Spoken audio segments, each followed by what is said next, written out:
ఎన్నికల సంస్థల్లో ఎన్నికల సత్తా చాటుదామని పార్టీ నుండి కార్యకర్తలకు స్థానిక నాయకత్వానికి సంపూర్ణ మద్దతు ఉంటుందని కోదాడ బీఆర్ఎస్ పార్టీ నియోజకవర్గ ఇన్ఛార్జ్ మాజీ శాసనసభ్యులు మల్లయ్య యాదవ్ భరోసానిచ్చారు. సోమవారం కోదాడ పట్టణంలోని మాజీ శాసనసభ్యులు బొల్లం ఎల్లయ్య యాదవ్ గారి నివాసంలో కోదాడ నియోజకవర్గ బీఆర్ఎస్ నాయకులతో సమావేశం ఏర్పాటు చేసి ఈ సందర్భంగా ఆయన మాట్లాడారు.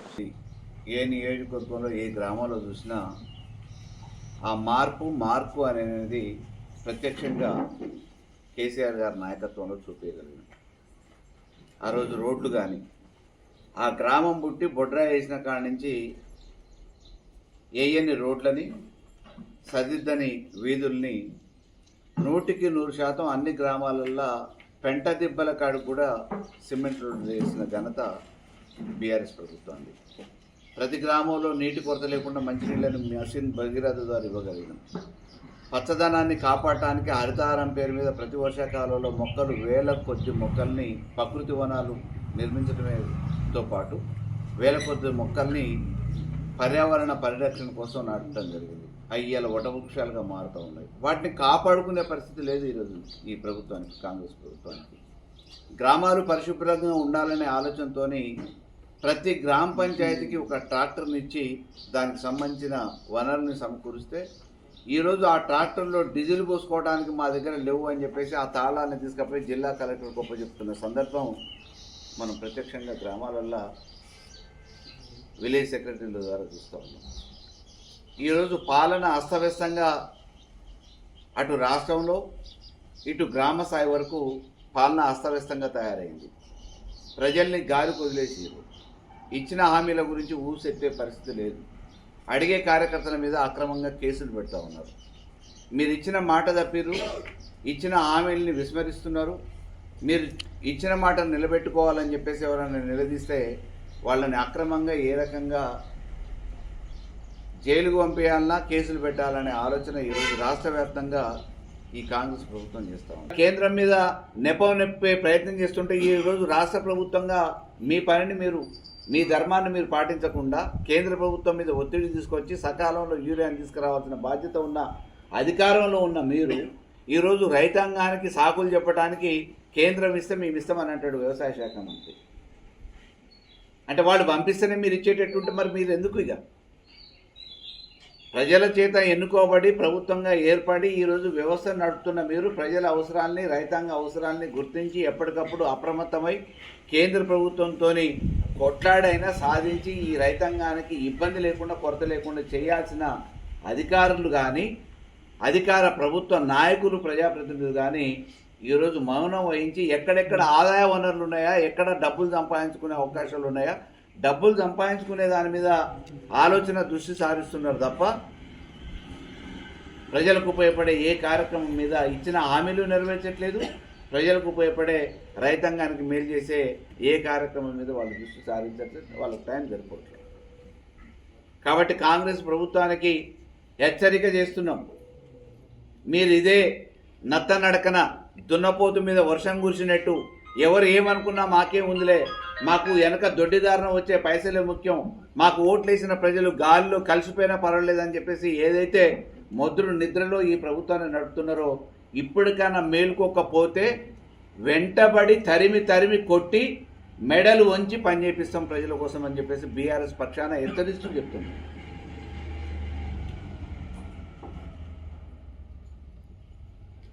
ఓట్లేసిన ప్రజల్ని ఈరోజు గాలి వదిలేసి గంగలో కలిపేస్తామని చెప్పేసి అని అనుకుంటే రేపటి చరిత్ర మిమ్మల్ని విస్మరించదనేది ఒకసారి గుర్తు చేస్తూ ఉన్నాం. కోదాళ్ళు అక్రమంగా అడ్డాబెట్టి అక్రమ దందాలు ఆపకపోతే దాని శిక్ష అనుభవించాల్సి వస్తుందని చెప్పేసి అధికారులు కూడా చెప్తా ఉన్నారు. ఈరోజు యువతరం అంతా వారి భవిష్యత్ అంతా నడి బజార్లో ముగ్గైపోతుంది.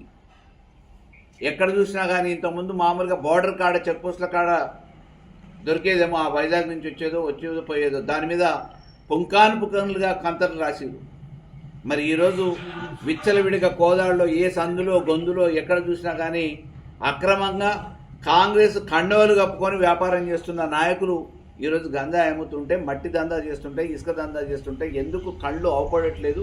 ఎందుకు దీని మీద అధికారులు నిలదీయట్లేదు? ఎందుకు అప్రమత్తం కావట్లేదు? ప్రజాప్రతినిధులు ఎందుకు పట్టించుకోవట్లేదు. టూరిస్టులుగా వస్తున్న ఈ నాయకులకు ఎందుకు అవపడట్లేదు? కోదాడు అంటే మిమ్మల్ని ఓట్లేసి గెలిపించిన ఈ కుటుంబాలు కళ్ళ ముందు నాశనం అయిపోతే మాకేం పట్టనట్టు ఉండాలనే ఒక ఆలోచనతో ఈ అక్రమ వ్యాపారాలకు శ్రీకారం చుట్టూ ప్రోత్సహిస్తున్న నాయకులు ఇప్పటికైనా మానుకోవాలని చెప్పేసి చెప్తా ఉన్నాం. ఎన్నో అన్యాయాలకి, అవమానాలకి, వివక్షకు గురైన ఈ తెలంగాణని బాగు చేయాలనే ఏకైక లక్ష్యంతో సుదీర్ఘ పోరాటం చేసి సాధించుకున్న ఈ తెలంగాణలో బంగారు తెలంగాణ కలలు సాకారం కావడం కోసం ఆర్నిశలు అపర భగీరథుడిగా 9.5 సంవత్సరాల కాలం పనిచేసిన కేసీఆర్ గారిని ఏమరపాటునో పొరపాటునో ఆ రోజు ఓటర్లు విస్మరించిన ఈరోజు మాయమాటలతో అధికారంలోకి వచ్చిన కాంగ్రెస్ మూలాన మళ్ళా తిరోగమనం వైపు తెలంగాణ ప్రయాణం చేస్తుంది. గ్రామాలలో ఎక్కడ కనీసం నిధులు లేవు, జబ్బులు వచ్చేటోళ్ళని పట్టించుకునే పరిస్థితి లేదు, సీజనల్గా వచ్చే జ్వరాల గురించి మాట్లాడే నాదుడు లేడు. గవర్నమెంట్ హాస్పిటల్లో ఈరోజు కనీసం ఒకప్పుడు అన్నారు నేను రాను బిడ్డో సర్కారు దవాఖానకి అని చెప్పేసి ఏదైతే ఆనాడు కమ్యూనిస్టులు పాటలు పాడిరో అది ఈరోజు మళ్ళీ పునరావృతం అయితే ఉంది. 100 పడకల ఆసుపత్రులు అన్నారు, మేము శాంక్షన్ చేసి నిధులు కూడా పట్టుకొచ్చినాం. కానీ ఆ రోజు మామూలుగా 5 ఎకరాలు ఉంటే స్టాఫ్ క్వార్టర్స్ కానీ ఇతరత్ర అన్ని సదుపాయాలు కానీ భవిష్యత్తు అవసరాల కోసం ఉపయోగపడుతుందనే ఉద్దేశంతో ఇక్కడ స్థలం సరిపోదని చెప్పేసి కొంత శంకుస్థాపనకి ప్రారంభోత్సవానికి కొంత కాలయాపన చేస్తే ఎన్నికలు అయిపోయిన తర్వాత వాళ్ళ గొప్పలుగా చెప్పుకొని గత ప్రభుత్వంలో నా హయాంలో నేను ఎమ్మెల్యేగా ఉన్నప్పుడు శాంక్షన్ చేసిన ఆ నిధులు ప్లస్ హాస్పిటల్ మంజూరీని మా గొప్పతనం అని చెప్పేసి కొబ్బరికాయలు కొట్టుకొని శంకుస్థాపనకు పరిమితమయ్యారు తప్ప ఇంతవరకు తట్టెడు మట్టిపోయలే. ఉన్న హాస్పిటల్ కనీసం సిబ్బందిని గైనకాలజిస్ట్ని పెట్టే పరిస్థితి లేదు. ఇవాళ కోదాడ హాస్పిటల్లో గైనకాలజిస్టు లేరు. హాస్పిటల్కి ప్రసూతి కోసం పోతే మందలిచ్చే పరిస్థితి లేదు. ఏదైనా ప్రమాదవశాత్తు దురదృష్టవశాత్తు ఆర్థికంగా కుంగిపోయిన వాళ్ళు, కూలిపోయిన వాళ్ళు, కూలినాలు తీసుకునేటోళ్ళు హాస్పిటల్కి పోతే కనీసం ఎవరు అటు మందుల సౌకర్యం లేదు, సిబ్బంది డాక్టర్లు అందుబాటులో ఉండట్లేదు. ఉన్న నాలుక ఊడిపోయినట్టు కొండ నాలుక కోసం మామూలుగా ప్రయత్నం చేస్తే మంది చేస్తే ఉన్న నాలుక ఊడిపోయినట్టు ఈరోజు 100 పడకల ఆసుపత్రి ఏమో కానీ ఉన్న ప్రాథమిక ఆరోగ్య కేంద్రంలో వసతులను కూడా సమకూర్చే పరిస్థితి ఈరోజు ఈ కాంగ్రెస్ ప్రభుత్వానికి లేదు. ఇక్కడ ఉన్న స్థానిక నాయకత్వం హైదరాబాద్కే పరిమితం కావడంతో మొక్కుబడిగా మేము ఉన్నాం, మీరు ఓట్లేసిరు, మేమంటూ ఒకళ్ళు ఉన్నామని చెప్పేసి అప్పుడు ఇప్పుడు వచ్చి సమీక్షల పేరు మీద అధికారులను పిలిచి అడావుడి చేస్తున్నారు తప్ప జరుగుతున్న కార్యరూపం దలుస్తున్నది ఎక్కడ లేదు. జరుగుతున్న అభివృద్ధి వాళ్ళ జేబులు నిండే పనులు ఏమైనా ఉంటే ఈరోజు అభివృద్ధి అని చెప్పి చూస్తూ ఉన్నారు.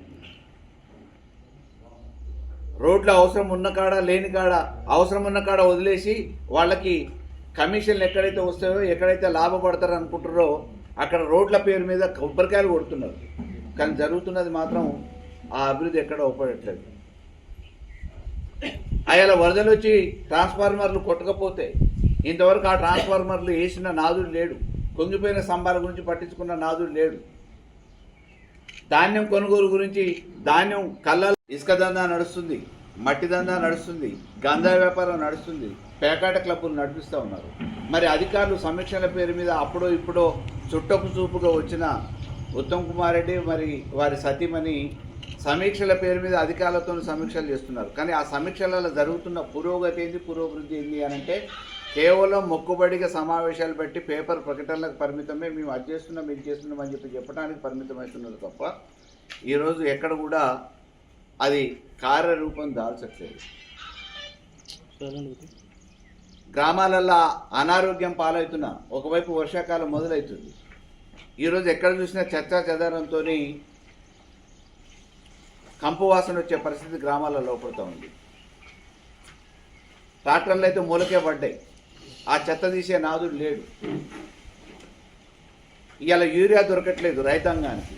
10 సంవత్సరాల సుదీర్ఘ పరిపాలనలో కేసీఆర్ గారి నాయకత్వంలో పరిపాలనలో ఈ తాళ్ళ చేతుల బాధ తప్పిపోయింది, చెప్పులు లైన్లో పెట్టే బాధ తప్పిపోయింది, లాఠీ చార్జీల బాధ తప్పిపోయింది. పోలీసు వాళ్ళతో రైతులు దెబ్బలు తిన్న సంఘటనలు మనం ఆ ఉదంతాలు 2014 కంటే ముందు కాంగ్రెస్ హయాంలో చూస్తాం.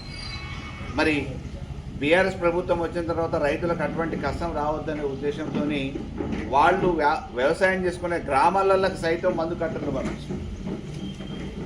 కానీ ఈరోజు ఆఖరికి వ్యాపారం చేసే వ్యాపారస్తులు కూడా మేము ఈ ప్రభుత్వం సప్లై చేసేది వాళ్ళు పెట్టిన నిబంధనల ప్రకారం మేము యూరియా అమ్మలేమని చెప్పేసి తాళాలు వేసుకొని బహిష్కరించే పరిస్థితి వ్యాపారస్తుల దగ్గర నుంచి కూడా వస్తుందంటే ఈ ప్రభుత్వం ఎవరి గురించి ఆలోచిస్తుంది అనేది ఒకసారి ఆలోచించాలి. పంట పండించే రైతాంగాన్ని, అన్నం పెట్టే రైతాంగం గురించి ఆలోచించట్లేదు. వాళ్ళకి సరైన సదుపాయాలు కలగజేయాలని చెప్పేసి సకాలంలో రైతు బంధు చేసే పరిస్థితి లేదు.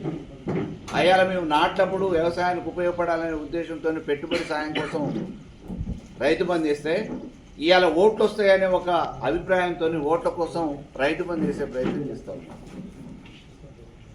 అసెంబ్లీ ఎన్నికలు అయిపోయిన తర్వాత, ప్రభుత్వం ఏర్పడ్డ తర్వాత 18 నెలల కాలం తర్వాత మళ్ళీ రేపు కోర్టు మొట్టికాయలేసి రాజ్యాంగం ప్రకారం ప్రజాస్వామ్యంలో తప్పకుండా ఎన్నికలు నిర్వహించాలి, ఇంకా కాలయాపన చేయొద్దు అని చెప్పేసి ఆంక్షలు పెట్టి గడువు విధించి సెప్టెంబర్ 30వ తారీఖు లోపల మీరు ఎన్నికలు నిర్వహించాలని చెప్పేసి మొట్టికాయలు వేసిన తర్వాత ఈరోజు ప్రజల ఓట్లను ఏ రకంగా మళ్ళా మాయమాటలు చెప్పి కొల్లగట్టాలనే ఆలోచనతో ఆ రోజు అధికారంలో రావటం కోసం 420 హామీలు ఇచ్చిన ఈ కాంగ్రెస్ ప్రభుత్వం 18 నెలల కాలంగా ఇచ్చిన హామీలను విస్మరించి మళ్ళీ ఈరోజు ఓట్లు కావాలి కాబట్టి ఓట్లను కొల్లగొట్టడానికి, మాయమాటలు చెప్పడానికి రైతు బంధు పేరు మీద చేసే ప్రయత్నం చేసింది.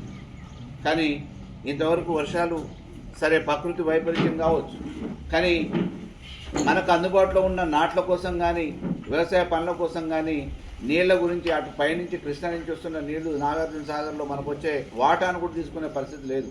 పక్క రాష్ట్రం వాళ్ళు తరలించుకొని పోతూ ఉంటే వీళ్ళు లైసెన్సులు ఇచ్చినట్టు మౌనం వహిస్తూ ఉన్నారు.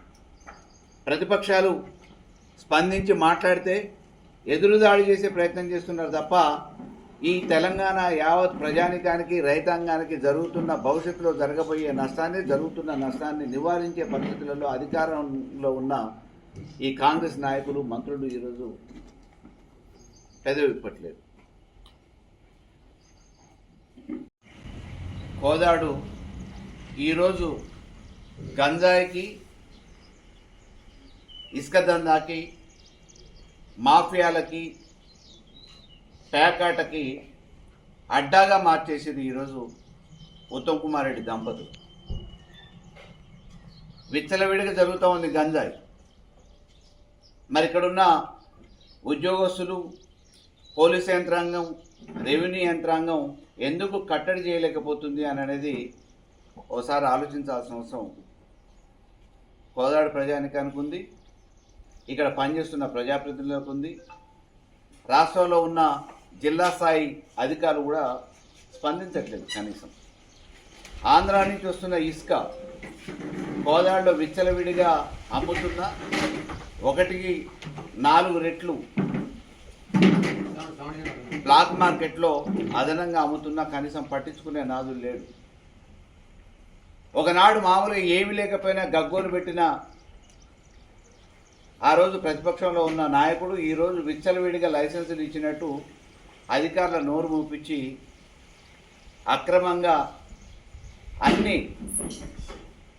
అక్రమ వ్యాపారాలు ఏవైతే చేయాలనో ఆ రోజు క్లబ్బుల్ని నడిపించిన సంస్కృతి ఉన్న ఉత్తమ్ కుమార్ రెడ్డి మళ్ళీ ఆ క్లబ్ల సంస్కృతిని, పేకాట సంస్కృతిని కోదాడికి మళ్ళీ కొత్తగా తీసుకొచ్చాడు.